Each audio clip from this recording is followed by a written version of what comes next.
आखिर क्यों अपनी ही पुत्री सरस्वती की ओर आकर्षित हुए थे ब्रह्मा जी। ब्रह्मा और सरस्वती की कहानी उस समय शुरू होती है जब सृष्टि की रचना हो रही थी।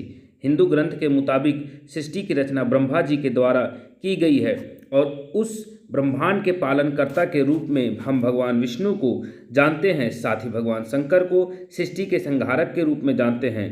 अतः मगर कमाल की बात है कि आपने पृथ्वी पर विष्णु और महेश के बहुत सारे मंदिर देखे होंगे, मगर आपने कभी भगवान ब्रह्मा का मंदिर नहीं देखा होगा। पूरी पृथ्वी में भगवान ब्रह्मा की मूर्ति केवल भारत के राजस्थान में पुष्कर में है। सरस्वती पुराण में भगवान ब्रह्मा और माता पार्वती के विवाह की बात लिखी हुई है। इस प्रसंग के मुताबिक जब भगवान ब्रह्मा सृष्टि का निर्माण कर रहे थे तो सृष्टि के निर्माण को आगे जारी रखने के लिए ज्ञान की आवश्यकता थी। इस वजह से अपने मन से उन्होंने माता सरस्वती का निर्माण किया। सरस्वती की कोई माँ नहीं थी, उनका जन्म भगवान ब्रह्मा के मन से हुआ है। सरस्वती को ज्ञान की देवी के रूप में जाना जाता है। भगवान ब्रह्मा ने सरस्वती के साथ साथ सृष्टि का निर्माण किया और सृष्टि के अलग अलग जीव जंतु, पहाड़, जंगल, नदी आदि का निर्माण किया। इस निर्माण प्रक्रिया के दौरान भगवान ब्रह्मा जी देवी माँ सरस्वती के रूप से आकर्षित हो गए। माता सरस्वती ज्ञान की देवी होने के साथ साथ अत्यंत ही रूपवान भी थी, बहुत ही आकर्षक थी, मगर सरस्वती का जन्म ब्रह्मा से हुआ है। इस वजह से जब भगवान ब्रह्मा सरस्वती की तरफ मोहित हो गए तब देवलोक में उनकी बहुत निंदा हुई। हालांकि इन सब के बावजूद ब्रह्मा ने सरस्वती से विवाह किया और लगभग 100 साल तक पृथ्वी पर जंगल में निवास किया। पृथ्वी पर सरस्वती के साथ ब्रह्मा जब निवास कर रहे थे तब उन दोनों के जरिए मनु नाम के पुत्र का जन्म हुआ। आगे चलकर मनु की संतानें ही मनुष्य जाति के पनपने का कारण बनी। भगवान ब्रह्मा के इस व्यवहार के कारण देवलोक में यह निश्चय किया गया कि भगवान ब्रह्मा की पूजा अब कहीं नहीं की जाएगी। आखिर आगे हम पढ़ते हैं कि सरस्वती ने ब्रह्मा को श्राप क्यों दिया। सरस्वती पुराण में बताया गया है कि भगवान ब्रह्मा ने सरस्वती को अपने मन से उत्पन्न किया था और माता सरस्वती की खूबसूरती पर मोहित हो गए थे। जब माता सरस्वती इस बात को समझ गई तब भगवान ब्रह्मा की नज़र से बचने के लिए वो रूप बदलकर धरती पर आ गई, मगर ब्रह्मा जी ने हार नहीं मानी और माता सरस्वती को खोज निकाला। भगवान ब्रह्मा माता सरस्वती के साथ शारीरिक संबंध बनाना चाहते थे और माता सरस्वती इसके लिए तैयार नहीं थी। सरस्वती ने ब्रह्मा को श्राप दिया कि धरती का निर्माण करने के बावजूद आपकी धरती पर कभी पूजा नहीं होगी। आगे हम जानते हैं कि ब्रह्मा और सरस्वती का संबंध वास्तव में क्या है, तो चलिए हम जानते हैं। ब्रह्मा और सरस्वती दोनों ही हिंदू धर्म में बहुत ही महत्वपूर्ण देवी देवता के पात्र हैं। इनसे जुड़ी किसी भी जानकारी पर भरोसा करने से पहले आपको वेद पुराण पढ़ना चाहिए। सबसे पहले आपको बता दें कि हिंदू धर्म की सारी जानकारी वेद में ही निहित है। हिंदू धर्म वेद से शुरू होता है अतः वेद से समाप्त होता है। इसके साथ ही वेद में इस तरह की किसी भी देवी देवता का वर्णन नहीं है। हम जितने भी देवी देवता के बारे में जानते हैं उन्हें केवल पुराणों में लिखा गया है। अब आपको यह भी समझना होगा कि ब्रह्मा और सरस्वती के संबंध को लेकर जो जानकारी दी जाती है उसमें कहा जाता है कि इस जानकारी को सरस्वती पुराण से लिया गया है, मगर सरस्वती पुराण नाम का कोई भी पुराण हिंदू धर्म में मौजूद नहीं है। हिंदू धर्म में 4 वेद और 18 पुराण की बात की गई है, परंतु 18 पुराणों में सरस्वती पुराण नाम का कोई पुराण मौजूद नहीं है।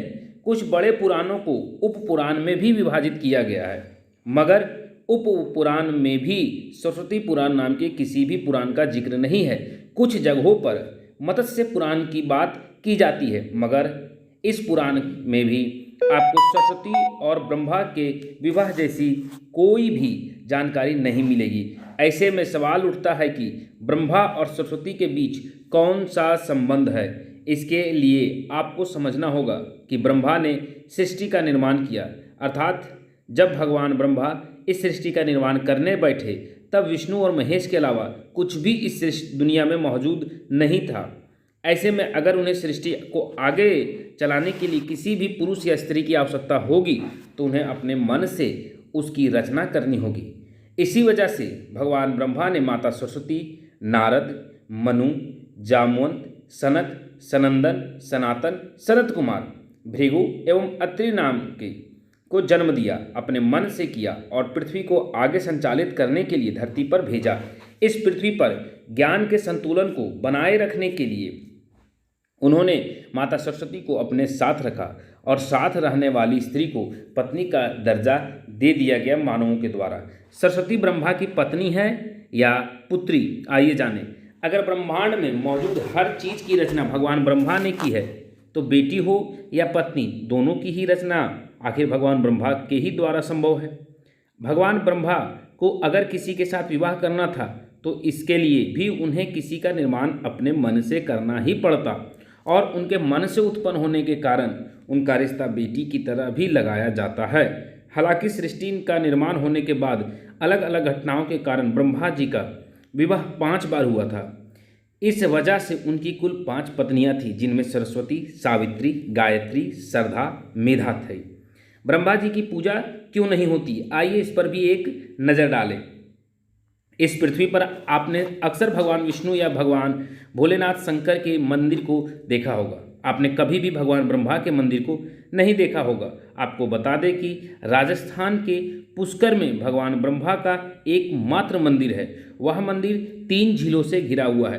प्रचलित कथा को अगर माने तो उसके मुताबिक सृष्टि का निर्माण करने के बाद वज्रनाश नाम से एक राक्षस ने धरती पर खूब उत्पात मचाया था। जब इस राक्षस ने भगवान ब्रह्मा के साथ दुर्व्यवहार शुरू कर दिया तब ब्रह्मा जी ने वज्रनाश का वध कर दिया और इस दौरान उनके कमल के 3 टुकड़े धरती पर आकर गिरे, जिससे बड़े बड़े झील बन गए। आज यह स्थान भारत के पुष्कर नाम के इलाके में है और उन 3 झीलों को व्याष्ठा, मध्य और कनिष्ठ पुष्कर के नाम से जाना जाता है। इन झीलों के निर्माण के कारण वहाँ पर एक यज्ञ करवाने का निश्चय किया गया। इस यज्ञ में साक्षात भगवान ब्रह्मा बैठने आए थे, मगर एक यज्ञ या पूजा पाठ में पति को पत्नी के साथ बैठना होता है। उस समय भगवान ब्रह्मा जी की पत्नी माता सावित्री थी, मगर उन्हें आने में काफ़ी विलंब हो रहा था। बहुत देर इंतजार करने के बाद पूजा का मुहूर्त खत्म होने से बचाने के लिए भगवान श्री हरि विष्णु ने एक सुझाव रखा कि ब्रह्मा जी की क्यों ना शादी इसी पूजा के दौरान कर दी जाए। इस विचार पर सहमति दिखाते हुए नारद मुनि ने गायत्री नाम की एक स्थानीय लड़की को भगवान ब्रह्मा के साथ विवाह करने के लिए मना लिया। जब इन दोनों का विवाह हुआ और यज्ञ में भगवान ब्रह्मा गायत्री के साथ बैठकर पूजा को संपन्न किया, तभी वहाँ माता सावित्री आ गई और वह पूरी गतिविधियों पर खूब क्रोधित हुई। उन्होंने इस क्रोध में आकर भगवान ब्रह्मा को श्राप दिया कि धरती पर उनकी पूजा कभी नहीं की जाएगी। इसके बाद उन्होंने नारद को शादी के लिए लड़की खोज कर लाने के कारण श्राप दिया कि हे नारद, आजीवन कुंवारे रहोगे तुम। जब माता सावित्री को पता चला कि यह विचार श्री हरि भगवान विष्णु जी ने प्रकट किया है तो उनके श्राप से वह भी बच नहीं पाए। माता सावित्री ने भगवान विष्णु को श्राप दिया कि वह अपनी पत्नी के वियोग में तड़पेंगे। इसी श्राप के कारण रामावतार में भगवान विष्णु को माता सीता से बिछड़ने का दुख भोगना पड़ा था।